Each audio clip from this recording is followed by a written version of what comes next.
Colonial America wasn't a polite tea party. It was a mud-soaked, beer-fueled survival game where the rules made no sense. Beneath the powdered wigs and pious sermons was a world of questionable hygiene, lethal remedies, and social customs so absurd they could be performance art.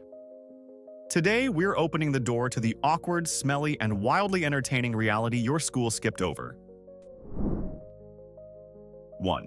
Picture this. The sun rises over your charming colonial homestead. The birds are chirping. And you, a responsible parent, pour your 5-year-old a nice tall glass of beer. Yes, beer for breakfast was standard practice. Because the water was basically a liquid death sentence, the safest alternative was small beer. Now, they called it small, but let's be real. You're starting your kid's day with alcohol. It explains so much. You think little Johnny is just tired? No, he's nursing a wicked hangover from his breakfast pint. The entire society was functioning on a permanent, low-grade buzz. The Declaration of Independence? Probably written after 3 rounds of morning ale, which is how you get sentences like "all men are created equal," followed by a list of grievances longer than a CVS receipt. 2. So, you've finished your breakfast beer and now you have to use the bathroom. You enter the outhouse, a wooden box of shame and regret, and reach for the toilet paper. Except there is none. There is only a basket of dried corn cobs. I want you to sit with that image. Your hygiene solution is a vegetable skeleton. This isn't just uncomfortable. It's a declaration of war on your own body. It's like trying to wipe with a piece of lawn furniture. Every trip to the privy was a high-stakes gamble. Will it be a clean break? Or will you walk away feeling like you just tried to sandpaper a balloon? Forget freedom of religion. The real colonial struggle was the fight for a non-abrasive bathroom experience. 3. Nothing says, "I have money and I've made terrible life choices," quite like a colonial wig. These weren't just hair pieces. They were flammable, bug-infested status symbols made of horsehair and cemented with pig lard. They were never washed. Instead of shampoo, they just dumped more white powder on it, which is like trying to fix a garbage fire by covering it with flour. These wigs became luxury condominiums for lice. We're talking multi-generational families of bugs living, breeding, and dying on your head. It was so bad, the elite carried scratching sticks to poke at their scalp without messing up their hair. You're in a fancy ballroom, trying to look important, while secretly performing pest control on yourself. It's not fashion. It's a biohazard with social aspirations. 4. Puritan dating was the dumbest game of chicken ever invented. A young couple wants to get to know each other, so the parents say, "Okay, you can spend the night in the same bed, but we're putting this big wooden board between you." This is bundling. It's the human equivalent of putting a single chain across a doorway and calling it a high-security system. Did they honestly believe a plank of wood was going to stop 2 teenagers with raging hormones? That board wasn't a barrier. It was a suggestion. It was the "objects in mirror are closer than they appear" of chastity devices. Every parent who proposed this was basically saying, "I trust this piece of lumber more than I trust my own child's self-control," which is just fantastic parenting right there. 5.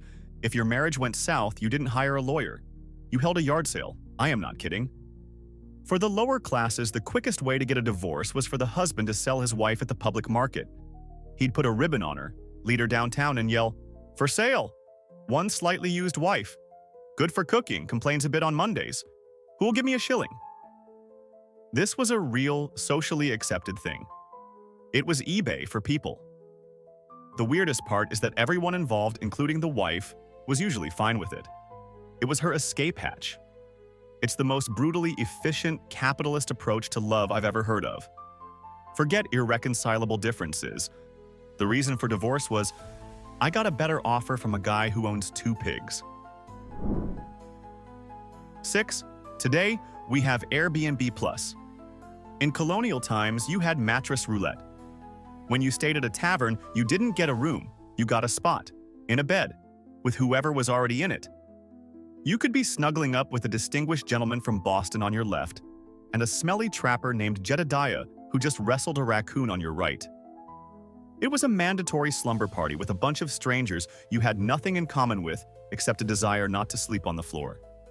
Imagine the sheer awkwardness of waking up face to face with a man you don't know, trying to figure out whose leg is whose. It's less hospitality and more a hostage situation where you pay for the privilege. 7. The Colonial Diet was a culinary cry for help. A gourmet meal was something that would make a goat vomit. Take jellied eels. It's exactly what it sounds like. They'd boil eels into a mush and let it set into a jiggly, fish-flavored nightmare. It's the kind of food that looks you in the eye and asks, "Why have you forsaken God?" Then there was beaver tail. The church said beavers were fish, so you could eat them on Fridays. This is like saying a bat is a bird because it has wings. They'd roast the tail, which is mostly fat and gristle. This wasn't fine dining. This was a society that had lost a bet with its own taste buds.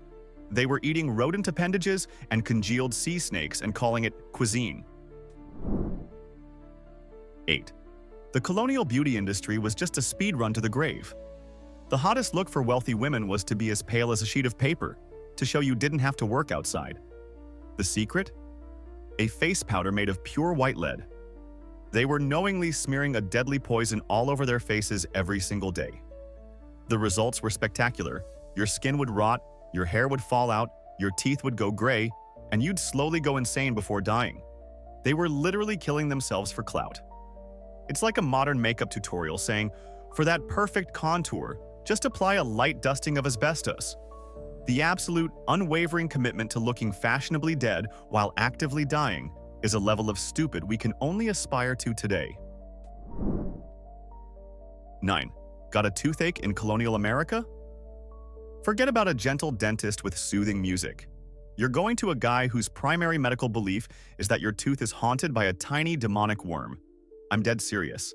They called it the tooth worm, a microscopic monster that was supposedly chewing on your nerves for fun. The treatment wasn't a root canal. It was a full-blown exorcism for your mouth. The dentist, who was probably also the town's blacksmith, would try to smoke out the worm by having you inhale the fumes of burning henbane seeds.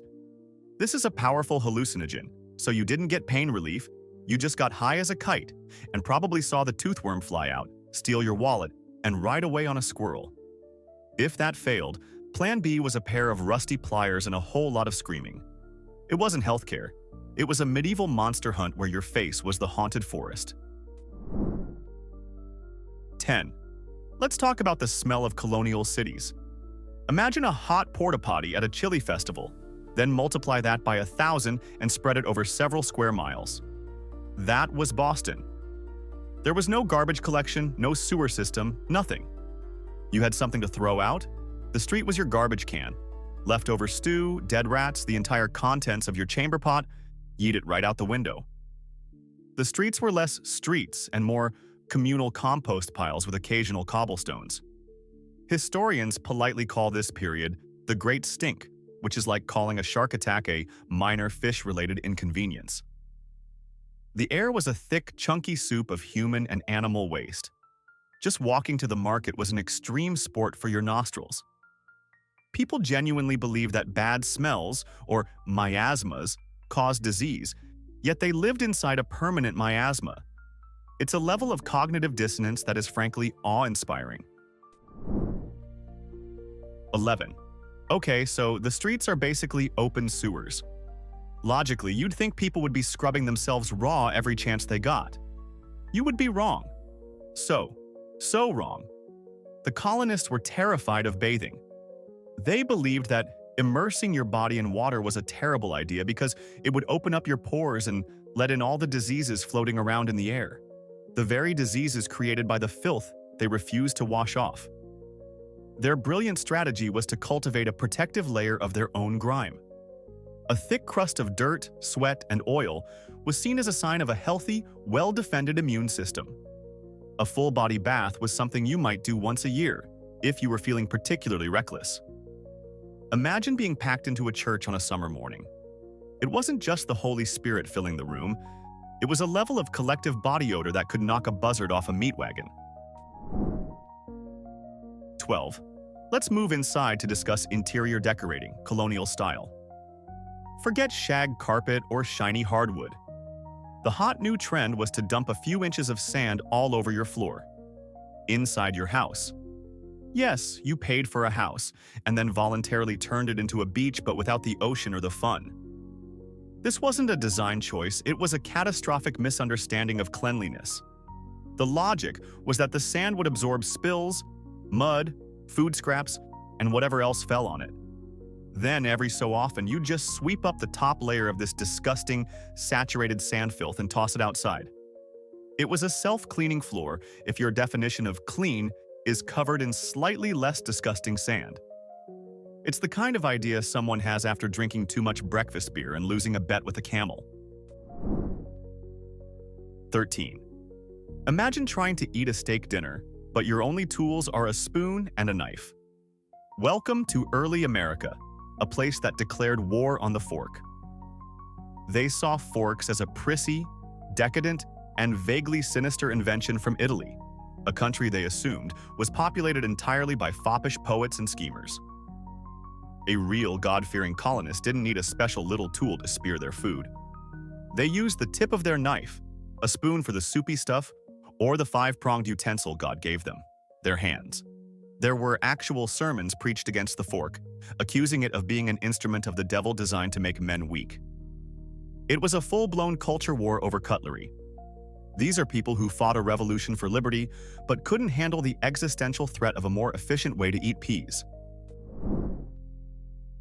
14. In colonial America, the United States Postal Service was run out of a bar. I wish I was making that up. If you wanted to send or receive a letter, you had to go to the local tavern.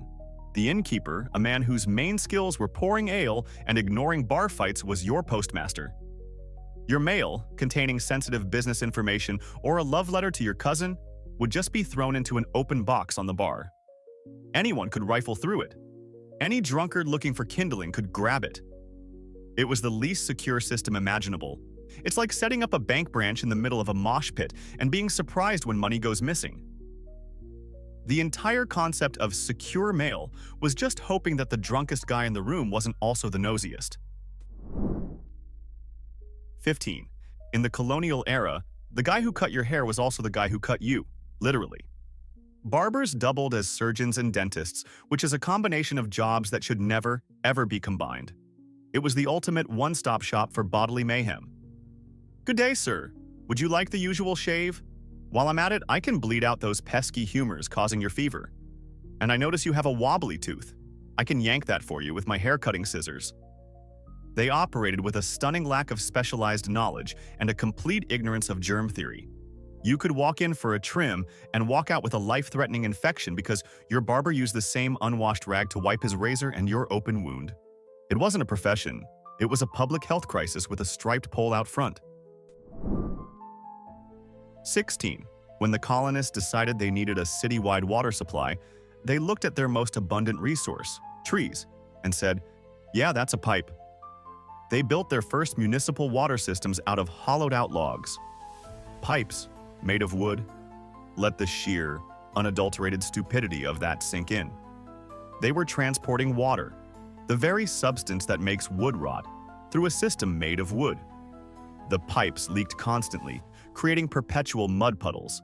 They cracked. They got clogged with dirt and dead animals, and delivered a trickle of brown, chunky water that was probably less healthy than the stuff in the river. It's the kind of engineering you'd expect from a beaver, not a society trying to build a new world. It wasn't a water main. It was a very long, very leaky salad bowl. 17. You think cryptocurrency is a baffling and unstable form of money? That's adorable. In colonial Virginia, the entire economy wasn't just backed by tobacco, it was tobacco. Forget dollars and cents. You paid your taxes in dried leaves. The local priest received his salary in giant barrels of the stuff.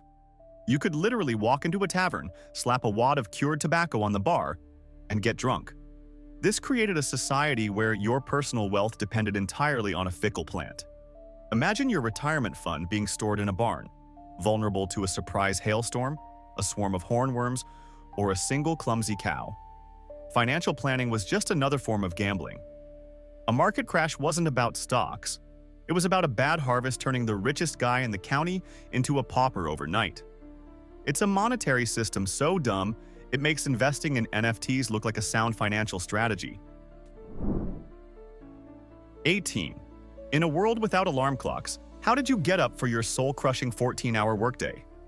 You didn't set an alarm. You hired a professional irritant. The knocker-upper was a real and necessary profession. This was a person whose entire career consisted of walking through the dark, miserable streets and banging on your window with a giant stick until you woke up. If you lived on an upper floor, they had an even longer, more ridiculous-looking stick to ensure your slumber was thoroughly ruined. This wasn't a gentle rap. It was a paid subscription to being annoyed. You were literally paying someone to be your human snooze button from hell. And it raises the ultimate philosophical question that has haunted mankind. Who woke up the knocker-upper? It's a perfect loop of professional misery, a paradox wrapped in an enigma and beaten with a stick. 19. In today's cities, the most admired people are tech billionaires and movie stars. In colonial cities, one of the most respected and revered public figures was the rat catcher. This wasn't some grimy, low-level exterminator. This man was a god. Because colonial towns were essentially open-air buffets of garbage, the rat population was biblical in scale. We're not talking about a few rats in the alley, we're talking about a moving carpet of fur and teeth that could devour a warehouse of grain in a week. The rat catcher, often flanked by a team of scrappy, murderous terriers, was the only thing standing between civilization and a complete rodent apocalypse. He was a local hero, a celebrated warrior in the eternal battle against the plague-ridden horde. Having him visit your property wasn't a sign of filth. It was a sign you could afford the best damn soldier in the war on vermin. 20. Today, if a cow wanders into your garden and eats your prize-winning cabbages, you yell at your neighbor. In the 17th century, that cow would be arrested and put on trial. I am not making this up. Animals were regularly subjected to formal legal proceedings. A pig that bit a child could be charged with assault, assigned a lawyer, sometimes, and tried by a jury of its human peers. If found guilty, it would be sentenced to death and publicly hanged, as a lesson to all the other criminally inclined farm animals. They were applying the full weight of the human justice system to creatures whose primary thoughts are grass and nap. Imagine the sheer, glorious stupidity of a prosecutor cross-examining a chicken, demanding to know its whereabouts on the night of the crime. It's a level of bureaucratic insanity that has never been topped. 21. Today, if you spread gossip, you might get unfollowed. In Puritan New England, you got tortured. If you were deemed a common scold, the official government term for someone who just couldn't keep their mouth shut, you were in for a world of pain. The authorities had delightfully creative punishments. A favorite was the cucking stool, which was essentially a seesaw of public humiliation. They'd strap you to a chair on one end and repeatedly dunk you into the nearest filthy river, like they were trying to brew a big pot of shame tea. An even worse option was the scold's bridle, a horrifying iron mask with a built-in metal gag that pressed your tongue down. They literally put your head in a cage to stop you from talking smack. It was a solution to neighborhood drama that feels like it was designed by a James Bond villain. 22. In colonial America, fashion wasn't a choice. It was the law. You couldn't just wear whatever you wanted.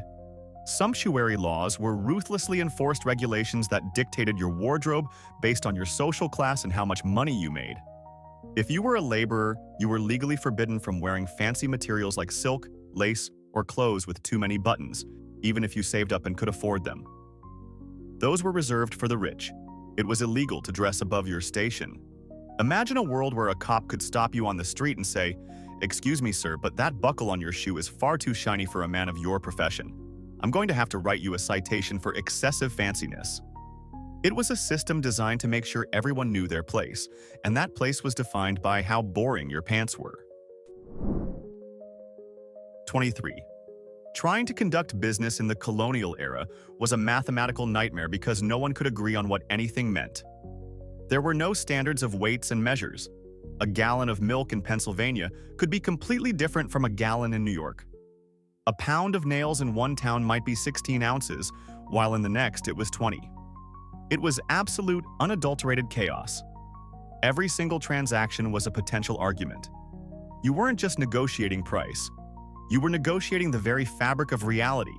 It's like trying to build a house when one guy's inch is another guy's thumb width. It's a miracle any trade happened at all. They were trying to build a new world on a foundation of pure guesstimation and a complete refusal to agree on the size of a bucket. 24. Our modern society wrings its hands over teenage dating. In colonial times, they just skipped the dating part and went straight to the child marriage. It was completely normal and socially expected for girls to be married at 13 or 14. This wasn't some shocking backwoods exception. It was the mainstream standard for creating a family. Life expectancy was brutally short, so the pressure was on to start having kids, who were essentially free farm labor, as soon as biologically possible. A girl who today would be worrying about her 8th grade final exams was then expected to run an entire household, manage a farm, and raise several children. The concept of childhood as we know it was a luxury they couldn't afford. You were either a small child or you were a miniature adult with a mortgage and a worrying cough. 25. The American dream for many early colonists began with the American nightmare of indentured servitude. Textbooks make it sound like a simple work-for-passage deal. The reality was closer to temporary slavery, with a contract full of fine print written in invisible ink. You'd sign away 4 to 7 years of your life to a master you'd never met, in exchange for a trip across the Atlantic where your odds of dying from disease were about 1 in 3. Upon arrival, you were property. Your master could beat you, sell your contract to someone else, and control every aspect of your life. If you ran away and got caught, they just added more years to your sentence. It was the ultimate bait and switch. Come to the new world for freedom and opportunity, they said, conveniently leaving out the part where you'd spend your 20s being treated like a piece of farm equipment. 26. Today, we take for granted one of the greatest inventions in human history: left and right shoes. The colonists didn't have this luxury. Shoes were straights, meaning they were identical. There was no left, no right, just 2 identically uncomfortable leather foot prisons. You had to break them in, which is a polite way of saying you had to endure weeks of agonizing pain as your feet slowly forced the shapeless leather to conform to their shape. Imagine starting every day by cramming your feet into the wrong shoes, because there was no right shoe. It's a level of daily, self-inflicted misery that is hard to comprehend. Every step was a fresh battle against the tyranny of symmetrical footwear. No wonder they were so cranky all the time. Their feet were in a constant state of protest. 27. The centerpiece of every colonial home was the fireplace. It was the source of heat, the place for cooking, and the #1 cause of the entire town burning to the ground. These were not the safe, contained fireplaces we have today. These were giant open pits of fire, often built with flammable materials like wood and creosote-caked chimneys, situated in the middle of a house made entirely of wood. A single stray spark could, and often did, incinerate the entire structure in minutes. And since houses were crammed together, one chimney fire could easily turn into a neighborhood-destroying inferno. The very thing they relied on for survival was also their most likely method of accidental death. It's like trying to stay warm by cuddling with a live grenade. 28. You know what the colonists were terrified of? Not bears, not disease, but a nice evening breeze. They had a mortal fear of night air. They believed that the air after dark was a poisonous vapor, a miasma filled with invisible toxins that caused everything from the common cold to cholera. As a result, they would seal their windows and doors shut every single night, no matter how hot or stuffy it was. Imagine being in a tiny, un-air-conditioned room in the middle of a humid August heatwave, sharing that space with 6 other unwashed family members, and thinking, we must not, under any circumstances, open a window. They were basically choosing to suffocate in their own recycled funk rather than risk exposure to a bit of fresh, cool air. It was a public health theory invented by someone who had clearly suffered a head injury. 29. If you thought church was boring today, you have no idea. A colonial Sunday sermon was not a gentle, 20-minute reflection on kindness. It was a 3-hour horror movie marathon delivered live from the pulpit. Preachers like Jonathan Edwards were famous for their fire and brimstone sermons, where they would spend hours describing, in graphic and terrifying detail, the eternal tortures that awaited sinners in hell. We're talking lakes of fire, writhing demons, and the unending agony of damnation. The goal wasn't to inspire hope. It was to scare the living daylights out of the congregation and keep them in line through sheer terror. It was less about spiritual guidance and more about ensuring everyone was too scared of hell to even think about skipping next week's sermon. It was religious devotion enforced by psychological warfare. 30. Today, we think of pigeons as city rats with wings. In colonial times, the passenger pigeon was a force of nature. We are not talking about a few birds. We are talking about flocks so massive they would black out the sun for hours, sometimes even days, as they passed overhead. There were billions of them. A single flock could be a mile wide and hundreds of miles long. The sound was deafening, and their droppings would cover the landscape like a sudden snowstorm of filth. It wasn't a migration, it was an avian apocalypse. They would land on trees in such numbers that giant branches would snap under their weight. It was a spectacle so overwhelming that it went from awe-inspiring to terrifying pretty quickly. It's hard to feel like the dominant species when a cloud of birds can blot out your reality. 31. We are so used to artificial light that we can't comprehend true darkness. Once the sun went down in colonial America, the world basically ceased to exist outside the tiny bubble of a flickering candle or fireplace. The nights were an ocean of profound, absolute blackness. There were no streetlights, no illuminated signs, no comforting glow from a neighbor's window. Traveling at night was not just difficult, it was suicidal. You could walk off a cliff, stumble into a river, or run into someone who meant you harm, and no one would ever know. The darkness wasn't just an absence of light. It was a physical presence, a terrifying, tangible blanket that concealed all manner of dangers, both real and imagined. It made the world small, claustrophobic, and deeply scary for half of every day. 32. You think kids' toys are weird today? Colonial children's toys looked like they were designed by Edgar Allan Poe. In a world where death was a constant, everyday companion, their playthings often had a seriously morbid streak. Popular toys included miniature coffins and dolls that came with their own funeral sets. In Europe, following the French Revolution, you could even get your child a miniature functioning guillotine to use on their dolls or unsuspecting mice. It wasn't about sheltering children from the harsh realities of life. It was about acclimating them to it from birth. Here you go, little Timothy. Play with this tiny wooden casket. It'll get you ready for when half your siblings die of the flu next winter. It's a parenting philosophy that is both brutally practical and utterly terrifying. 33. In the age before photography, how did you remember a loved one who passed away? You commissioned a painting of their corpse. This was the deeply unsettling but common practice of post-mortem portraiture. Because mortality rates, especially for children, were so high, a portrait taken after death was often the only image a family would ever have of their child. Artists would be called in to paint the deceased, often posing them to look as if they were merely sleeping peacefully. It was a final, desperate attempt to preserve a memory. While it sounds morbid to us, for them it was a cherished memento, a way to hold on to a face they loved. It's a heartbreaking reminder of the fragility of life, and a tradition that is equal parts touching and profoundly creepy. Colonial America, where fresh air was deadly, breakfast came in a pint, and corncobs had multiple careers. So what do you think? Brilliant survivors making the best of nothing, or history's most determined fools? Drop your take in the comments. And if this strange little time capsule made you laugh, cringe, or both, hit like and subscribe. There's a lot more historical madness coming your way.